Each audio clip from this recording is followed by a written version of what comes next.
نحمد ونصلي على رسول الكريم اما بعد فاعوذ باللہ من الشیطان الرجیم بسم اللہ الرحمن الرحیم۔ جامع کوثر۔ دنیا کا کوئی مشروب حوض کوثر کے ایک میٹھے پیالے کا مقابلہ نہیں کر سکتا۔ پیالہ تو بڑی دور کی بات ہے، اس کے ایک قطرے کا مقابلہ نہیں کر سکتا۔ وہ لوگ خوش نصیب ہوں گے جنہیں نبی صلی اللہ علیہ وسلم اپنے ہاتھ سے بھر بھر کے جام پلائیں گے اور پھر میدان محشر کی سخت گرمی میں انہیں پیاس نہیں لگے گی۔ حضرت ابو ذر رضی اللہ عنہ بیان کرتے ہیں کہ میں نبی صلی اللہ علیہ وسلم سے پوچھا۔ سیدنا ابو ذر رضی اللہ عنہ سے روایت ہے کہ وہ کہتے ہیں کہ میں نے عرض کیا، یا رسول اللہ، حوض کے برتن کس طرح کے ہوں گے؟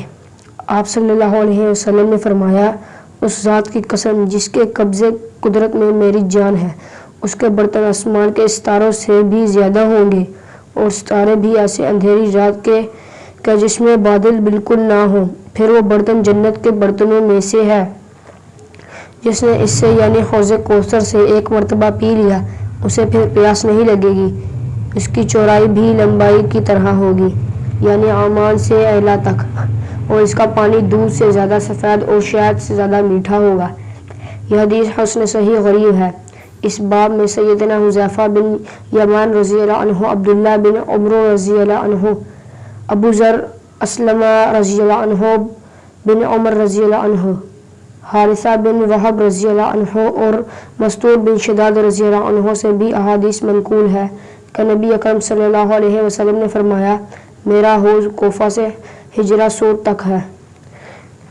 حضرت انس رضی اللہ عنہ کہتے ہیں کہ رسول اللہ صلی اللہ علیہ وسلم نے فرمایا، جب معراج کے موقع پر میرا گزر جنت سے ہوا تو میں نے ایک نہر دیکھی جس کے دونوں کناروں پر موتیوں کے گنبد تھے جنہیں اندر سے تراش کر بنایا گیا تھا۔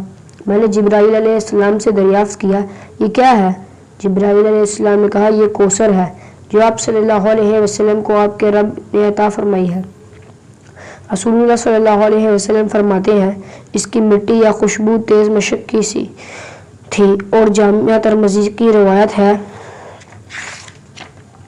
حضرت عبداللہ بن عباس رضی اللہ عنہ کہتے ہیں، رسول اللہ صلی اللہ علیہ وسلم نے فرمایا، کوثر جنت میں ایک نہر ہے جس کے دونوں کنارے سونے کے ہیں، اس کا پانی موتی اور یاقوت پر بہتا ہے، اس کی مٹی مشک سے زیادہ خوشبودار ہے، اس کا پانی شہد سے زیادہ میٹھا اور برف سے زیادہ سفید ہے۔